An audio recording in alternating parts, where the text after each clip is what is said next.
எல்லாருக்கும் வணக்கம். இன்றைக்கு ஒரு டிப்ஸோட வந்திருக்கிறேன். ஐப்ரோ எப்படி செய்யலாம்ன்ற டிப்ஸோட.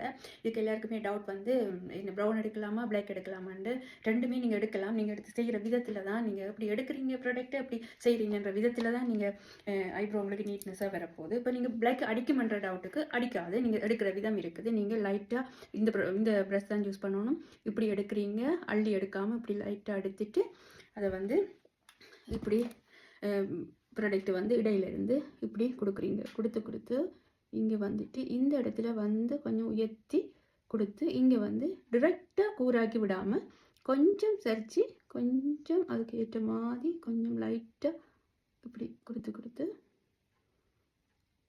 விட்டுட்டு பிறகு வந்து இங்கே கொஞ்சம் திக்காக வர வேணும், இங்கே லைட்டாக இருக்க வேணும். அப்போ இந்த எக்ஸ்ட்ரா ப்ராடக்டை மட்டும் இங்கே அப்ளை பண்ணிவிட்டு பிறகு நீங்கள் இந்த ப்ரஷ்ஷால் அதை பிளெண்ட் பண்ணி விடைக்கலாம். உங்களுக்கு நேச்சுரலான ஒரு வடிவான ஒரு லுக் கொண்டு வரும். ட்ரை பண்ணி பாருங்க. நீங்கள் செல்வா செய்கிறாக்களுக்கு இது பிரயோஜனமாக இருக்கும். அதோட நீங்கள் செல்ஃப் மேக்கப்புக்கும் இதை யூஸ் பண்ணிக்கொள்ளலாம். நன்றி. அதோட நான் வந்து இருக்கிறது வந்து சுவிஸில் ஐகோல்ஸ்வேக் லத்தி என்ற இடத்துல இருக்கிறேன். என்னுடைய மகளும் மேக்கப் செய்கிறா. கிளாஸஸும் கொடுக்குறேன். உங்களுக்கு பிடிச்சிருந்தா என்னுடைய பேச்சை ஃபாலோ பண்ணிவிட்டு நீங்கள் உங்களோட சீட்டை புக் பண்ணிக்கொள்ளலாம். நன்றி.